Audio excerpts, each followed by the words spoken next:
by the age of 10, Ivan, Tsar of Russia, would personally oversee the torturing of so-called political prisoners. These were people who had merely been critical of his power.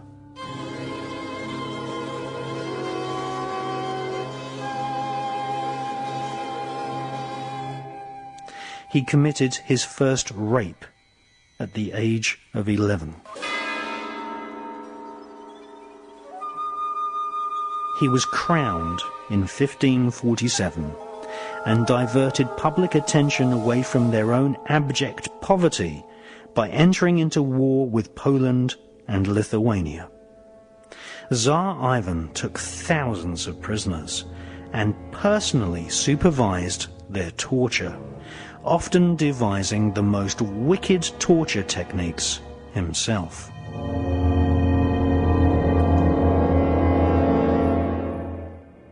Tsar Ivan positively relished the screams of people as they had their eyes torn out.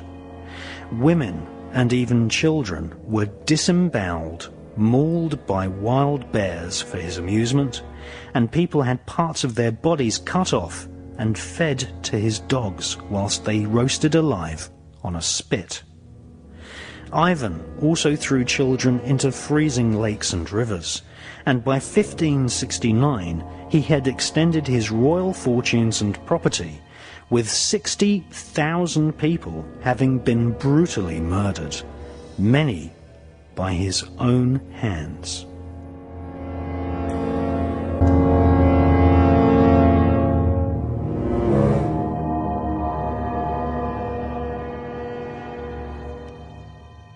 One of the most popular secret societies in Victorian London was the Golden Dawn. Amongst its membership taking part in magical ceremonies was the author Bram Stoker. His most famous novel is Dracula.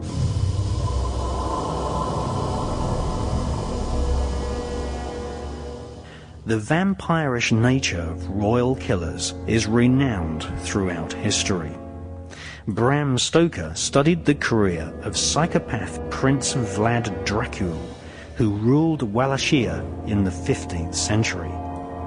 Dracul means dragon.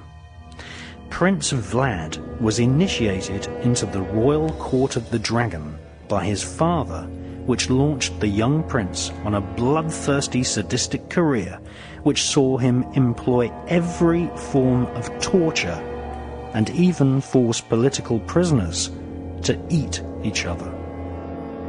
Prince Vlad took the greatest sadistic pleasure in watching women eat parts of their own children, or husbands eating their own wives.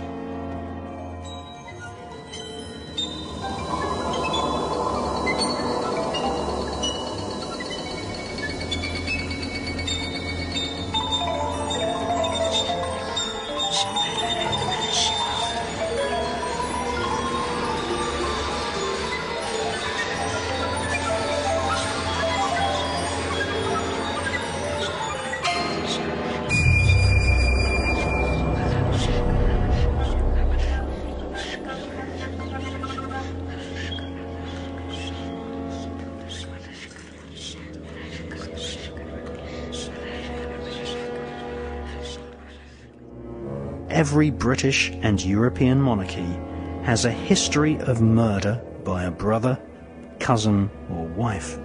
Even royal mothers have killed their own children. King William II of England was murdered by his own brother, who became King Henry I.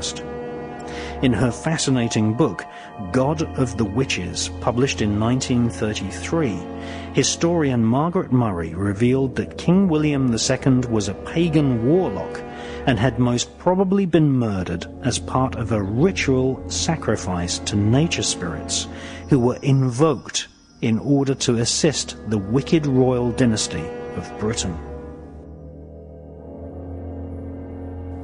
Pagan holidays, such as the equinox and solstice, play an important role in the royal calendar.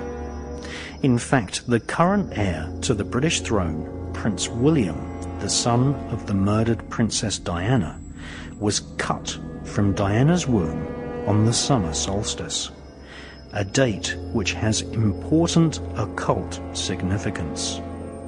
The reason given for the caesarean surgical birth was that William was delivered timely, so that Prince Charles would not have his royal engagements disrupted by the prince's birth.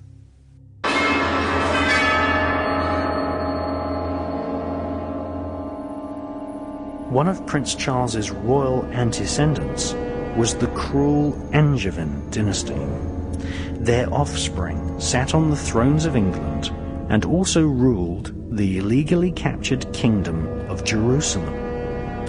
One of the counts of Anjou returned from the Crusades with a new wife.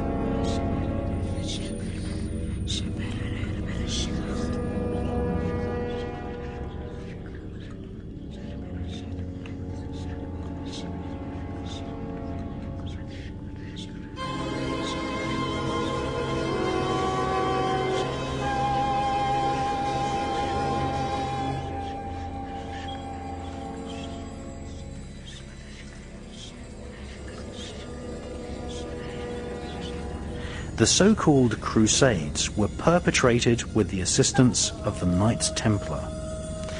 Thousands of Islamic men, women and children were tortured and butchered whilst the Knights Templar ransacked holy places and slaughtered in the name of Christ. They were searching for ancient Kabbalistic texts whilst practicing a form of black magic, invoking spirits according to the teachings of King Solomon.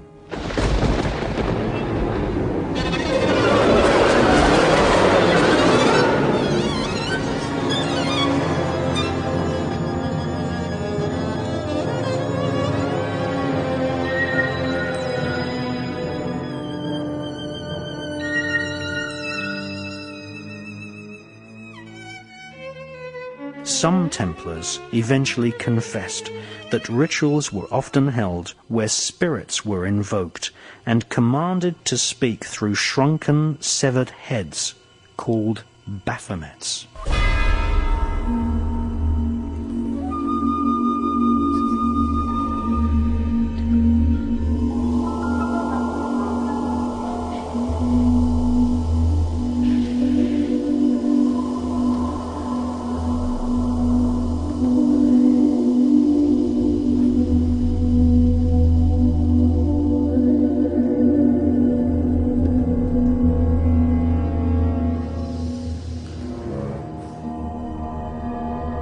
The Count of Anjou returned to Europe with a mysterious wife he had met during the Crusades.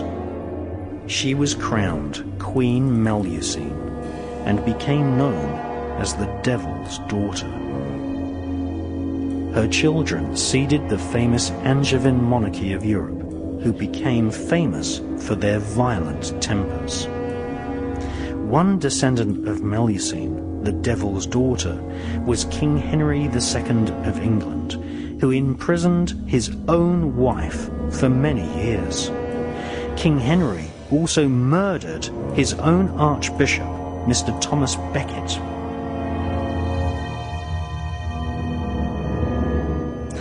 King Henry's son was the wicked King John, who became famous through the legend of Robin Hood. King John of England had his own nephew murdered on the anniversary of an old pagan holiday called Maundy Thursday. King John was a professional psychopath, ordering by decree the murder of hundreds of people. In May 1194, he had 300 prisoners beheaded in an orgy of blood. In the year 1212, a number with significant occult associations, he personally oversaw the hanging of 28 young boys in Wales.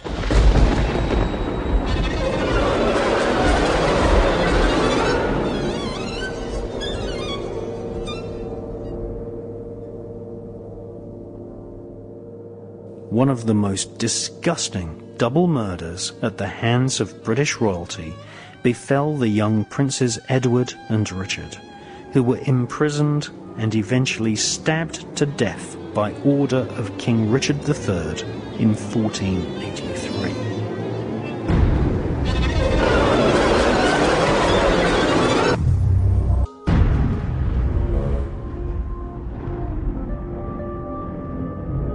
Magicians and mediums who consult with spirits have always been employed by the royal elite. In medieval Britain, Dr. John Dee was consulted regularly by Queen Elizabeth I. At the British Museum in London, we see the dark mirror which John Dee used to see or scry the faces of spirits.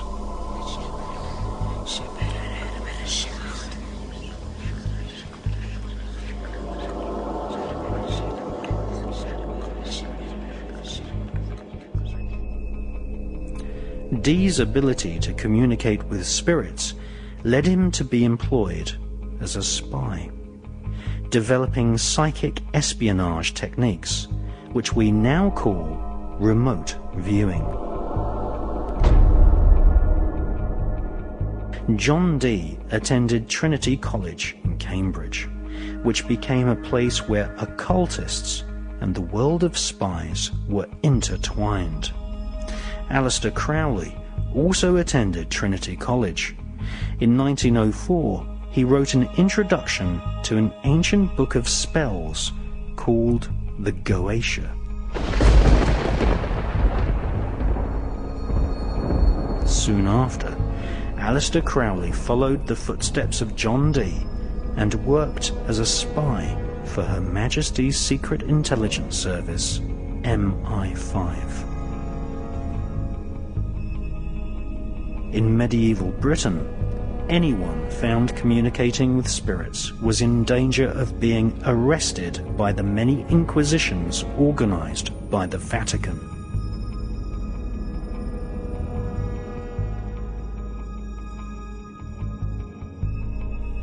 The costumes and wickedness of the Vatican's inquisitions would later be copied by the Ku Klux Klan in the United States, who used the so-called Earth Salute, which was originally devised by members of the Victorian secret society known as the Golden Dawn. Hitler would also use the same salute and drop millions of leaflets quoting the prophecies of Nostradamus across Europe during his attempt in the 1940s to create a global Nazi superstate.